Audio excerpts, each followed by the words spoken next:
Good morning, everyone. Today we read Chapter 8 Housing and Clothing. All animals, including human beings, need a shelter that can protect them from changing weather conditions and other dangers. मनुष्य के अतिरिक्त सभी जानवरों को भी खतरों से बचने के लिए, बदलते हुए मौसम की परिस्थितियों से बचने के लिए, खुद को सुरक्षित रखने के लिए आवास की आवश्यकता होती है। Some animals live in natural habitats while others build their houses. कुछ जानवर प्रकृति द्वारा बने हुए आवासों में रहते हैं और कुछ अपना घर बनाकर उसमें रहते हैं। For example, lion lives in a den while human beings build their homes. कुछ उदाहरण दिए गए हैं आपको, जैसे कि शेर गुफा में रहता है जो कि प्राकृतिक रूप से बनी हुई होती है, और मानव जो होता है वो अपने द्वारा बनाए हुए घर में रहता है। आवास क्या होता है? हैबिटेट क्या है? The natural environment where an organism lives is known as its habitat. प्राकृतिक वातावरण में जहाँ जीव रहता है, ऐसा प्राकृतिक वातावरण जहाँ पर जीव रहता है उसे उसका आवास कहते हैं। We see different types of houses around us. हम अपने चारों तरफ कई तरह के घर देखते हैं। They differ in size, shape, location and construction materials. वे एक दूसरे से आकार, प्रकार, स्थिति और निर्माण के कई सारे मटेरियल्स जो होते हैं, जो निर्माण की वस्तुएं होती हैं, उनके हिसाब से भिन्न भिन्न होते हैं। Some belong to the owner while some are rented by tenants. कुछ अपने घर में, स्वयं के घर में रहते हैं और कुछ दूसरों के घर में किराएदार की तरह रहते हैं। Types of houses. Houses के प्रकार बताए गए हैं आपको। Houses can be divided into two major types, permanent and temporary. घर को दो भागों में विभाजित किया जा सकता है, एक तो परमानेंट स्थायी घर और टेम्परेरी मीन्स अस्थायी घर।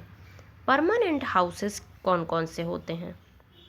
Houses made of bricks, cement, iron, steel and concrete are very strong and can not be shifted from one place to another.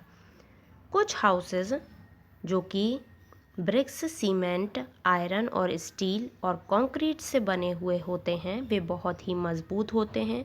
उन्हें एक जगह से दूसरी जगह पर हम शिफ्ट नहीं कर सकते, एक जगह से दूसरी जगह पर ले जा नहीं सकते। These houses are called permanent और पक्का हाउस। ऐसे घरों को हम परमानेंट और पक्का हाउस कहते हैं। Such houses are durable as they last for a long time. ऐसे घर बहुत ही टिकाऊ होते हैं, यह लंबे समय तक चलते हैं। Pucca houses are expensive to construct because the materials used in them are costly and more labour is required to construct them. Pucca house बहुत ही एक्सपेंसिव होते हैं, बहुत ही महंगे होते हैं। इनको बनाने में भी बहुत सारा पैसा खर्च होता है, क्योंकि ये जिन वस्तुओं से बनाए जाते हैं वे बहुत ही महंगी होती हैं और इनमें घर को बनाने वाले जो लेबर लगती है, जो कारीगर लगते हैं, वो भी बहुत ही पैसे लेते हैं। तो जो हमारा पक्का हाउस होता है यह बहुत ही महंगा बनता है। Permanent houses are mostly found in towns and cities. अधिकतर आपको परमानेंट हाउसेज टाउन्स और सिटीज़ में देखने को मिलेंगे, कस्बों में और शहरों में। आप देखिए नीचे आपको विद पिक हाउसेस के टाइप्स बताए गए हैं, like single storeyed house, bungalow, multi storeyed house building. Single storeyed house में क्या होता है, सिंगल स्टोरी होती है, एक मंजिला होता है।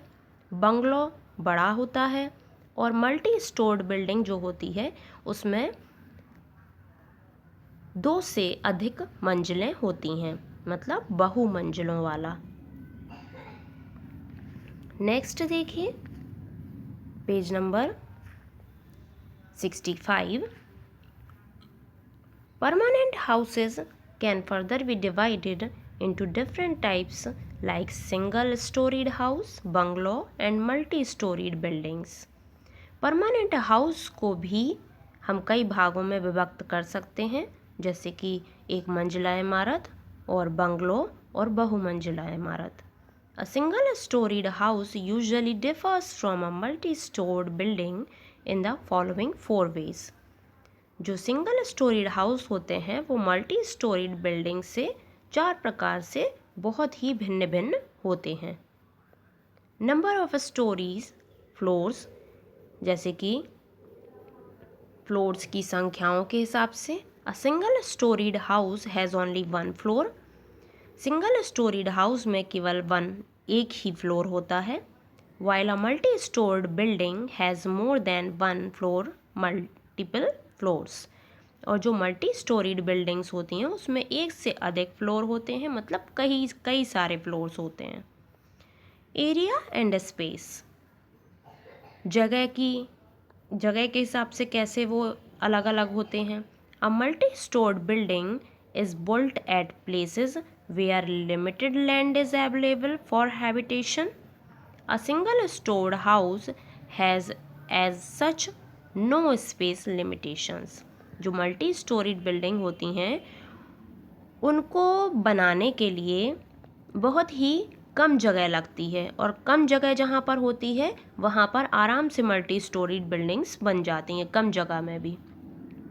तो इनको बनाने के लिए हमें लिमिटेड लैंड अवेलेबल होता है, मतलब कम जगह में ही इनको बनाना पड़ता है। और जो सिंगल स्टोरीड हाउस होते हैं उनके लिए कोई लिमिटेशंस नहीं होती, उसे हम कितनी भी बड़ी जगह में बना सकते हैं। नंबर ऑफ फैमिलीज लिविंग, अब आपको बताया गया है कि नंबर ऑफ फैमिलीज मतलब कितने घर रह सकते हैं इनमें। A single storeyed house is built for only 1 family. जो सिंगल स्टोरीड हाउस होते हैं वो केवल एक ही परिवार को रहने के लिए बनाए जाते हैं।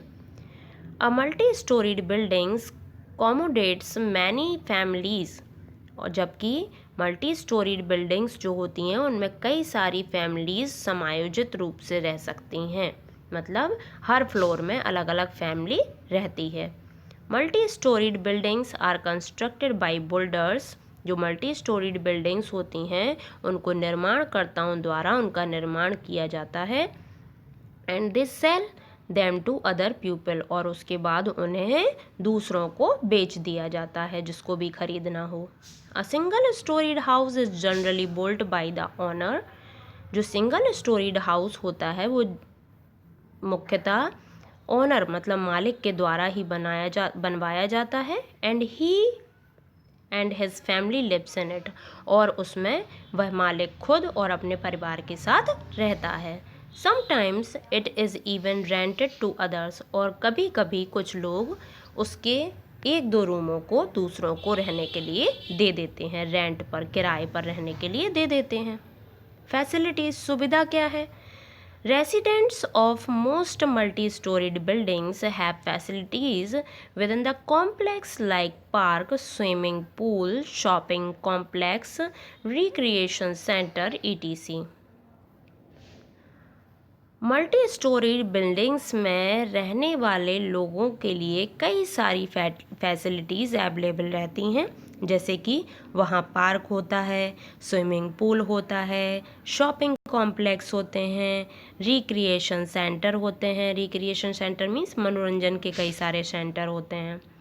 On the other hand, residents of a single storied house have to go to other places to enjoy these facilities. जबकि सिंगल स्टोरीज हाउस में रहने वाले लोग इन सभी फैसिलिटीज़ को एंजॉय करने के लिए बाहर जाकर, दूसरी जगह जाकर इनको एंजॉय करते हैं। फ्लैट देखिए, फ्लैट के बारे में बताया गया है। अब flat is also called an apartment. Flat को हम अपार्टमेंट भी कहते हैं। It is a part of a building owned by a person, जो कि एक पर्सन के द्वारा बुक किया जाता है, मतलब एक फैमिली के लोग एक फ्लैट में रह सकते हैं। Bingo's knowledge bank, kings and queens used to live in very big, spacious, permanent houses called forts and places.